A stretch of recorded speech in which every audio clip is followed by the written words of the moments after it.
رب تعالیٰ جل جلالہ نے جنت میں 8 دروازے بنائے ہیں۔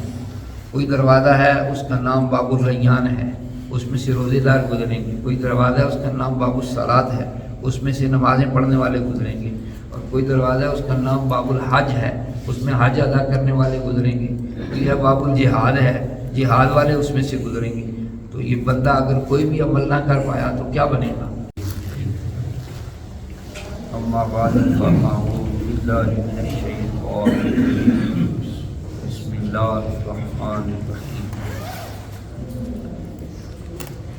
وَأَقِیمُوا الصَّلَاةَ۔ وقال اللہ تعالیٰ فی القرآن المجید فی شأن حبیبہ سیدنا و مولانا محمد صلی اللہ علیہ وسلم مخبرا و آمرا مخاطبا للمؤمنین ان اللہ و ملائکتہ یصلون علی النبی یا ایھا الذین آمنوا صلوا علیہ وسلموا تسلیما۔ الصلاۃ والسلام علیک یا رسول اللہ وعلی آلک واصحابہ وسلم۔ الصلاۃ والسلام علیک یا رسول اللہ وعلی آلک واصحابہ وسلم۔ الصلاۃ والسلام علیک یا رسول اللہ وعلی آلک واصحابہ وسلم۔ الصلاۃ والسلام علیک یا رسول اللہ وعلی آلک واصحابہ وسلم۔ اللہ پاک جل جلالہ کا فرمان ہے اقیم الصلاۃ، نماز قائم کرو۔ کچھ لوگ کہتے ہیں کہ اللہ تعالیٰ نے پڑھنے کا کب کہا ہے، نماز قائم کرنے کا کہا ہے۔ تو یہ بات ذہن میں رہے کہ باقاعدہ پڑھنا، ہر نماز پڑھنا، باجماعت پڑھنا اور صحیح پڑھنا، اس کا اہتمام کر کے پڑھنا، یہ قائم کرنا ہے۔ اور کبھی پڑھ لی کبھی نہ پڑھی، یہ قائم کرنا نہیں ہے۔ اس لیے فرمایا کہ نماز کو قائم کرو، یعنی باقاعدہ پڑھو، یہ نہ ہو کہ کبھی پڑھو اور کبھی نہ پڑھو۔ اس کے لیے اللہ تعالیٰ نے جیسے یہ جملہ میں نے تلاوت کیا قرآن پاک کا کہ اقیم الصلاۃ، نماز قائم کرو، یہ حکم ہے۔ کبھی خبر کے انداز میں ہے کہ وَيُقِيمُونَ الصَّلَاةَ، اور وہ نماز قائم کرتے ہیں جو اللہ کے بندے نیکوکار ہیں۔ اور کہیں فرمایا وَارْكَعُوا مَعَ الرَّاكِعِينَ، رکوع کرو رکوع کرنے والوں کے ساتھ، یعنی باجماعت نماز پڑھو۔ اور کہیں فرمایا کہ یبیتون لربہم سجدا وقیاما، اللہ کے بندے جو ہیں وہ رات سجدے اور قیام میں گزارتے ہیں، یعنی نماز پڑھتے ہوئے گزارتے ہیں۔ اور کہیں فرمایا سیدنا موسیٰ علیہ السلام کا ذکر کرتے ہوئے کہ موسیٰ علیہ السلام کو اللہ پاک نے فرمایا اقم الصلاۃ لذکری، نماز میری یاد کے لیے قائم کرو۔ اور کہیں آپ نے محبوب کو حکم دیا تو کہا فصلی لربک، اے محبوب اپنے رب کے لیے نماز پڑھو۔ تو اس طرح بہت زیادہ قرآن پاک میں اللہ پاک جل جلالہ کی طرف سے نماز پڑھنے کے حکم ہیں، جس سے پتہ چلتا ہے کہ نماز اللہ تعالیٰ کی بارگاہ میں بڑی اہمیت کی حامل ہے۔ اس لیے سیدنا عبداللہ ابن مسعود رضی اللہ تعالیٰ عنہ کہتے ہیں کہ میں نے حضور علیہ السلام سے پوچھا یا رسول اللہ ای الاعمال احب الی اللہ، کون سا عمل اللہ کو بڑا پیارا ہے؟ تو حضور علیہ السلام نے فرمایا الصلاۃ لوقتہا، نماز کو اس کے وقت میں پڑھنا۔ جیسے سحری کا وقت ختم ہوتا ہے تو نماز کا وقت شروع ہو جاتا ہے، فجر کی نماز کا، جو ہی سورج طلوع ہوتا ہے تو نماز کا وقت ختم ہو جاتا ہے۔ اس وقت کے اندر باجماعت مسجد میں جا کر نماز ادا کر لی جائے تو یہ الصلاۃ لوقتہا ہے، یعنی نماز اس کے وقت میں پڑھی گئی ہے۔ اور اگر بے جماعت پڑھی تو پھر وہ اس کا درجہ اور مقام نہیں ہے، جیسا کہ حدیث پاک میں آتا ہے کہ اگر بندہ باجماعت نماز پڑھے نا تو 27 درجے ثواب زیادہ ہوتا ہے۔ اور ایک حدیث پاک میں یہ بھی ہے کہ اگر مسجد میں پڑھے تو 25 درجے ثواب زیادہ ہو جاتا ہے۔ تو اکیلا پڑھنے سے ان 25 درجوں سے بھی محروم رہتا ہے، 27 درجوں سے بھی محروم رہتا ہے۔ وہ اللہ پاک جل جلالہ کو فرض عبادت جو ہے نا وہ اجتماع کے ساتھ کرنا بڑا پسند ہے، اس لیے فرض نمازیں باجماعت اور بر وقت پڑھی جائیں تو پھر زندہ باد ہے۔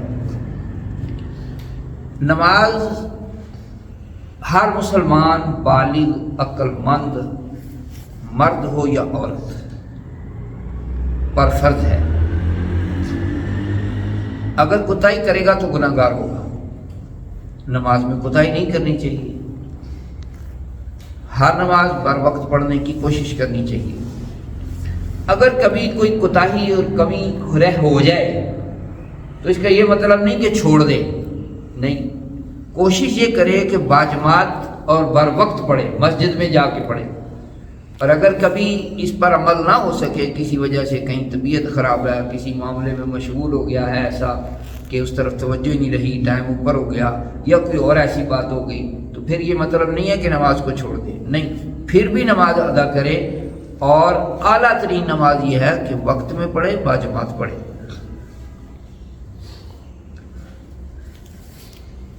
نبی صلی اللہ علیہ وسلم کا فرمان یہ ہے کہ مروا ابناءکم، اپنے بچوں کو حکم دو جب وہ 5 سال کی ہو جائیں، معنی یہ ہے کہ ان کی تربیت شروع کر دو، اور 7 سال کے ہو جائیں، 5 نہیں 7 سال کے، 7 سال کے ہو جائیں تو ان کی تربیت شروع کر دو، نماز پڑھنا سکھانا شروع کر دو، اور جب 10 سال کے ہو جائیں تو ان کو نہ پڑھنے پر پھینٹی لگاؤ،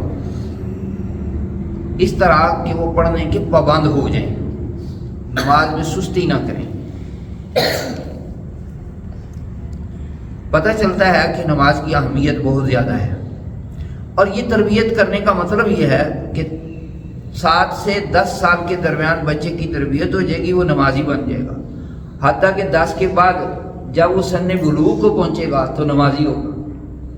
اب ایسا وقت نہیں آئے گا کہ اس کی کوئی نماز رہ گئی اور کوئی ادا ہو گئی، کوئی نہیں پڑھی، کوئی پڑھی نہیں، بلکہ وہ باقاعدہ نماز پڑھنے والا ہوگا۔ جو لوگ نماز نہیں پڑھتے حتیٰ کہ وہ مدت بھی جاتی ہے یا پھر کبھی ایسا وقت آ جاتا ہے، مشکل درپیش آ جاتی ہے، تو اس وقت نماز کی طرف دھیان کرتے ہیں کہ چلو نماز پڑھیں، دعا مانگیں، اللہ پاک جل جلالہ مشکل کو آسان کر دے، تو پھر اگر ان کا معمول بننے لگے نماز پڑھنے میں تو پھر نماز شروع ہو جاتی ہے۔ کبھی ایسے بھی ہوتا ہے کہ پڑھتے ہوئے بھی لوگ چھوڑ جاتے ہیں، تو ایسا نہیں ہونا چاہیے، نماز باقاعدہ پڑھتے رہنا چاہیے۔ اور جو بندہ نماز بالغ ہونے کے بعد ایک نماز چھوڑتا ہے، حدیث پاک میں آتا ہے کہ ایک حقبہ اس کو جہنم میں سزا دی جائے گی، آگ میں۔ وہ ایک حقبہ، اس کی تفصیل علماء کہتے ہیں کہ 40 سال 80 سال ہے، یعنی گویا 80 سال ایک نماز چھوڑ کر جلنا پڑے گا، تو باقی نمازیں اگر زیادہ چھوڑی ہوں گی تو پھر کیا حال ہوگا۔ لہذا ہر بندہ جب بھی نماز شروع کرے نا، پھر اللہ پاک سے توفیق بھی مانگے، پہلے ہر وقتی نماز جو ہے اس کا پابند ہو، جب پابند ہو جائے تو پھر جو گزشتہ نمازیں پڑھی نہیں پڑھی سب برابر ہیں، کیونکہ پتہ نہیں کون سی پڑھی کون سی نہیں پڑھی، اس لیے سب برابر ہیں کہ ان سب کو پھر ادا کرنا شروع کرے، ان سب کی قضا کرے، اور جو وقت پر نہیں پڑھی اس کی اپنے رب سے معافی مانگے، اللہ تعالیٰ جل جلالہ سے معافی مانگے کہ یا اللہ میں نے تیرے حکم کے مطابق عمل نہ کیا، جب میرے پر نماز فرض ہوئی تھی میں نے اس وقت نہ پڑھی، اب مجھے پتہ چلا یا اب میں اس طرف آیا ہوں، تو میری توبہ کو قبول فرما اور مجھے توفیق عطا فرما کہ میں نمازیں پڑھتا رہوں۔ اب نماز پڑھتا رہے۔ نماز پڑھنے کے بہت سارے فائدے ہیں، حدیث پاک میں آتا ہے جب بندہ سوتا ہے نا تو سونے سے ساتھ ہی شیطان آتا ہے اور اس کے ادھر گردن کے جہاں بال شروع ہو رہے ہیں نا، گدی اس کو بولتے ہیں، یہاں پر آ کے بالوں میں گریں لگا دیتا ہے، گنڈے مار دیتا ہے،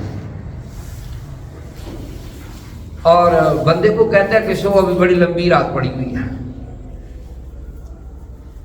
وہ بندہ سوتا رہتا ہے، سست ہو جاتا ہے حتیٰ کہ نماز کا ٹائم نکل جاتا ہے۔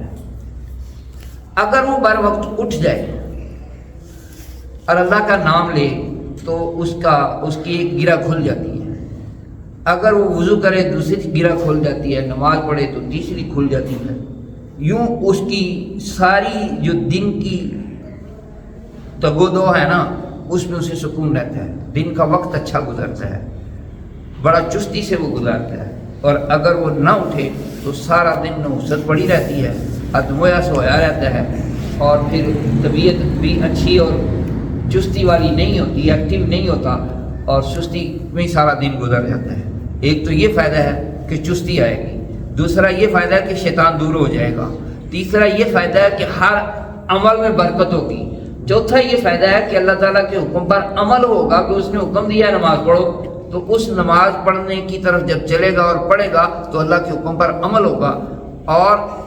اور کئی فائدے اس میں ہیں، اور ایک فائدہ یہ بھی ہے کہ اگر شادی شدہ ہے، اولاد اور بچے ہیں، بیوی ہے، تو وہ بھی دیکھ کے نماز پڑھیں گے، کہ ان کو پتہ چلے گا یہ نماز پڑھ رہا ہے تو وہ بھی نماز پڑھیں گے۔ اور ایک فائدہ آخرت میں یہ ہے کہ رب تعالیٰ جل جلالہ خوش ہوگا۔ حضور فرماتے ہیں اول ما یحاسب به العبد الصلاۃ یوم القیامۃ، او کما قال صلی اللہ علیہ وسلم، قیامت کے دن سب سے پہلے جس چیز کا بندے سے حساب لیا جائے گا نا وہ نماز ہے۔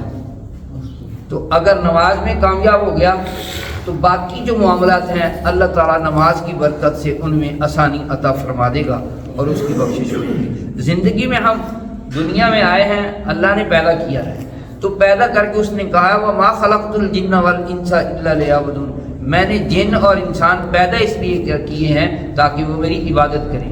تو ہر وہ عمل جو ہم اللہ اور اس کے رسول کے حکم کے مطابق کریں وہ عبادت ہے، اس پر ثواب ملتا ہے، اللہ تعالیٰ کی خوشی ملتی ہے، اور وہ اللہ کی بارگاہ میں عمل قبول ہو جائے گا تو پھر جہنم سے بچ جائیں گے، اللہ پاک اپنے کرم سے جنت عطا فرما دے گا۔ ایک بہت بڑا فائدہ یہ بھی ہے، اور ایک فائدہ یہ بھی ہے کہ جو بندہ نمازی ہوتا ہے نا وہ کپڑے پاک صاف ستھرے رکھتا ہے، پلید نہیں ہونے دیتا، باوضو رہنے کی کوشش کرتا ہے، نہیں تو کپڑے تو پاک رکھتا ہے نا تو کپڑے پاک رہیں گے۔ اور جو بے نماز ہوتے ہیں نا ان کو کبھی کہو نا آؤ نماز پڑھیں تو سب سے پہلا بہانہ یہ بنا یار کپڑے صاف نہیں ہیں، پاک نہیں ہیں۔ اور ایک آدمی کی بات مجھے بڑی پسند آئی، اس نے کہا کہ جب بندے کو یہ کہو نا نماز پڑھیں تو وہ یہ بہانہ بناتا ہے کہ کپڑے صاف نہیں ہیں، اور اس کو کہیں نا کہ آؤ ولیمے پہ جا رہے ہیں تو کہے گا اچھا میں 1 منٹ میں آیا کپڑے بدل کے۔ تو ولیمے کے لیے تو کپڑے بدلے جا سکتے، تو نماز کے لیے نہیں کپڑے بدلے جا سکتے؟ وہ پیٹ کی فکر ہے، اور اللہ کے بندے آخرت کی فکر پیٹ کی فکر سے بھی زیادہ ضروری ہے، اس لیے اس کے لیے اہتمام کرنا چاہیے۔ اور زیادہ سے زیادہ ادھر تو پورے کپڑے بدل کے جانا پڑے گا کہ کہیں کوئی نکال ہی نہ دے یہ کہاں سے منہ اٹھا کے آ گیا ہے، صاف ستھرے کپڑے نہ ہوئے تو ادھر زیادہ سے زیادہ پینٹ یا شلوار یا انڈر ویئر اندر پہنا ہوا اگر اس میں کوئی کلیدی لگ گئی ہے تو اس کو بدل لو، نماز پڑھ لو، اللہ کی بارگاہ میں نماز قبول ہو جائے گی۔ اور اس طرح نماز کے بہت سارے فائدے ہیں، رب تعالیٰ جل جلالہ کی یاد اور پھر فکر لگی رہتی ہے کہ میں نے نماز پڑھنی ہے۔ اور حضور فرماتے ہیں جو شخص نماز کی انتظار میں ہوتا ہے وہ نماز میں ہی ہوتا ہے، گویا اسے نماز والا ثواب مل رہا ہوتا ہے، کیونکہ اس کا پروگرام ہوتا ہے نا نماز پڑھنی ہے، تو جب اس کا پروگرام ہوتا ہے وہ نماز کے لیے چلتا ہے اور فکر کرتا ہے، تو پھر ایسے ہی ہے جو نماز کے انتظار میں ہو جیسے کہ نماز میں ہے، یعنی پڑھ رہا ہے۔ تو پڑھنے والے کو لگتا ہے، حضور کے فرمان سے پتہ چلتا ہے کہ پڑھنے والے کو جیسے نماز کا ثواب ملتا ہے نا اسی طرح نماز کا انتظار کرنے والے کو بھی ثواب ملتا ہے۔ اور جب بندہ سوتا ہے نا رات کو یہ ارادہ کر لے کہ میں صبح نماز کے لیے اٹھوں گا اور نماز پڑھوں گا، تو اگر نہ اٹھا گیا وقت پر تو تب بھی ثواب ملے گا۔ یہ میں یہ نہیں کہہ رہا ہوں کہ نماز پھر چھوڑ دیں، نہیں، ثواب ملے گا نیت کا، کیونکہ نیت اچھی کرنے پر ثواب مل جاتا ہے، اگرچہ بندہ اس اچھی نیت پر عمل نہ کر پائے پھر بھی ثواب مل جاتا ہے۔ تو اس طرح نماز کے بہت سارے فائدے ہیں، اور نماز حدیث پاک میں یہ بھی آتا ہے کہ جو بندہ نماز میں سستی کرتا ہے نا قیامت کے دن وہ قارون، حامان اور فرعون کے ساتھ ہوگا۔ تو یہ لوگ پتہ ہے کون تھے؟ قارون وہ تھا جو موسیٰ علیہ السلام کے زمانے میں زکوٰۃ دینے سے نافرمان ہوا، منکر ہو، اس نے زکوٰۃ نہ دی۔ اور حامان وہ ہے جو فرعون کا وزیر تھا، ہو سکتا ہے کہ فرعون جو ہے وہ مسلمان ہو جاتا ہے، موسیٰ علیہ السلام پر ایمان لے آتا. یہ فرعون جو تھا، حامان جو تھا، اس نے اس کو روکا کہ تو اپنی خدائی کو چھوڑ دے گا اور کدھر جا رہا ہے اپنے معمولات کو چھوڑ کر. تو فرعون رک گیا. اور فرعون وہ ہے جس نے دعویٰ خدائی کیا تھا کہ میں خدا ہوں، رب ہوں. وہ کہتا ہے، اللہ پاک نے اس کے الفاظ کو کوٹ کیا قرآن پاک میں کہ وہ کہتا ہے انا ربکم الاعلی، میں تمہارا رب اعلیٰ ہوں. تو آپ سوچیں کہ اتنے بڑے بڑے جرم کرنے والے جو لوگ ہیں ان کا حال کیا ہوگا؟ وہ تو بلا حساب و کتاب جہنم میں جائیں گے، جلیں گے وہاں جا کے. تو جو بے نماز ہے اس کا بھی یہی حال ہوگا. تو پھر کیا بنے گا؟ اب اور زیادہ سنگینی کو سمجھنے کے لیے کبھی موم بتی لے لیں، آگ لگائیں، اسے جل رہی ہو تو اس کے اوپر ہاتھ رکھیں، کیا ٹکتا ہے؟ کہ وہ چھوٹی سی لائٹ آگ کی جو ہے، کیا بندہ اسے برداشت کر سکتا ہے؟ ہاتھ نہیں تو انگلی صرف رکھ لیں، پورا ہاتھ نہ رکھیں، انگلی کا کوٹا رکھ لیں، برداشت نہیں ہوگی. تو جب پورا جسم جو ہے وہ آگ میں جل رہا ہوگا تو پھر کیا بنے گا؟ اس لیے نماز میں کوتاہی ہرگز نہیں کرنی چاہیے. کوشش کر کے نماز کو ادا کرتے رہنا چاہیے. رب تعالیٰ جل جلالہ سے توفیق مانگنی چاہیے اور پھر اس کی بارگاہ میں عاجزانہ کھڑے ہونا چاہیے. نمازیں جن کی چھوٹی ہوئی ہوں وہ جب نمازی بن جائیں تو پچھلا حساب لگا کے نماز پڑھنا شروع کریں. کچھ لوگ پھر حساب لگانا شروع کر دیتے ہیں کہ ہم مکہ مدینہ گئے تھے تو مکہ میں 1,00,000 نماز پڑھنے کا ثواب ملتا ہے، ایک پڑھے تو مدینہ میں 50,000 کا ثواب ملتا ہے. تو ہم نے مکہ کے اندر 10 دن گزارے ہیں تو ہر نماز ایک ایک پڑھی ہے تو 10 نمازیں پڑھی گئیں تو ایک کا 10 لاکھ کا ثواب ملا. تو 5 نمازیں روزانہ پڑھی تو 50 لاکھ ہو گئی. تو پھر جو رہ گئی ہیں وہ پوری نہیں ہوگی. اللہ کا شکر ادا کرے کہ اس نے موقع عطا کیا وہاں پہنچنے کا، اور وہاں تو رب کا کرم ہے کہ وہ ثواب عطا کر رہا ہے. اور یہ کیوں نہیں سوچتے ہو؟ یہ تو حساب لگاتے ہو بنیے کی طرح کہ اتنے ہو گئے اور اتنی ہو گئیں. یہ کیوں نہیں سوچتے ہو کہ پہلے جو چھوڑی ہیں رب تعالی اس موقع پر اگر نماز بھی قبول نہ کی اور حج بھی عمرہ بھی قبول نہ کیا پھر کیا بنے گا؟ ایک بات تو یہ. دوسری بات یہ ہے کہ بندے کے بالغ ہونے کے بعد جس نماز کا وقت آ گیا ہے اس پر، جہاں بھی آ گیا ہے، جب بھی آ گیا ہے، وہ نماز اس وقت پڑھنا فرض ہے.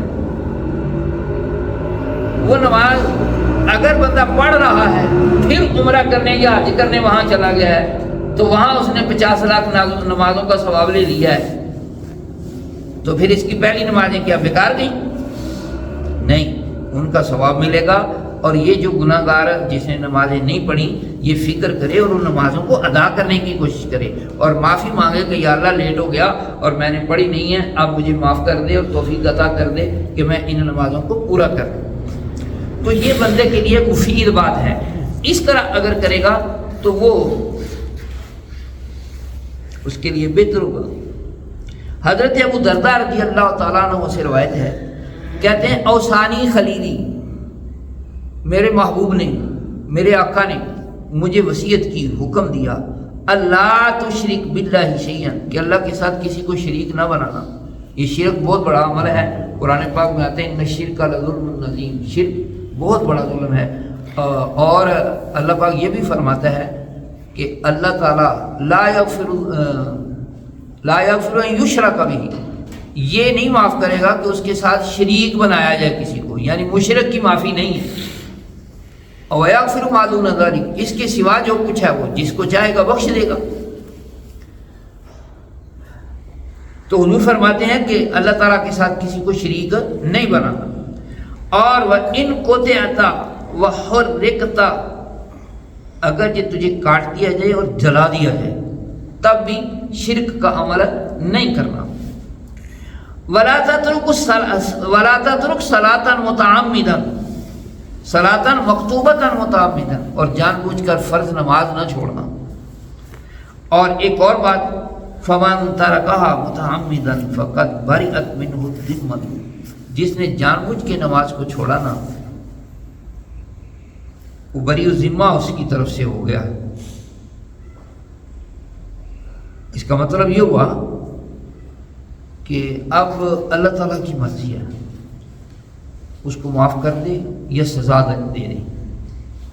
اور ایک اور بات یہ فرمائی ولا تشرب الخمر فإنها مفتاح كل شر، اور شراب بھی نہ پینا کہ یہ ہر شر کی چابی ہے. کیونکہ شراب پینے سے بندے کی مت ماری جاتی ہے، سارے پٹھے کام کر لیتا ہے، اور جب نشہ نہ ہو نا تو پھر کئی کاموں سے بچا رہتا ہے، برے کاموں سے. اور آج کل تو یہ شراب کا پینا عام ہوا ہوا ہے، اور یہ بھی قیامت کی نشانیوں میں سے ایک نشانی ہے. نام شراب کو، شراب کا نام چھوڑ کر کوئی اور نام دے دیے جاتے ہیں. پہلے زمانے میں کھجور یا انگور سے شراب بنتی تھی، اب تو ہر چیز سے تقریباً بن رہی ہے. پھل اور سبزیاں جو اس طرح کی جاتی ہیں ان سے بھی شرابیں بن رہی ہیں. سننے میں یہ آتا ہے، اور اس میں نشہ پیدا ہوتا ہے، پھر وہ لوگ اس کو استعمال میں لاتے ہیں. تو یہ اللہ اور اس کے رسول کی طرف سے زبردست گناہ کا کام ہے کہ بندہ ایسے عمل میں پڑے.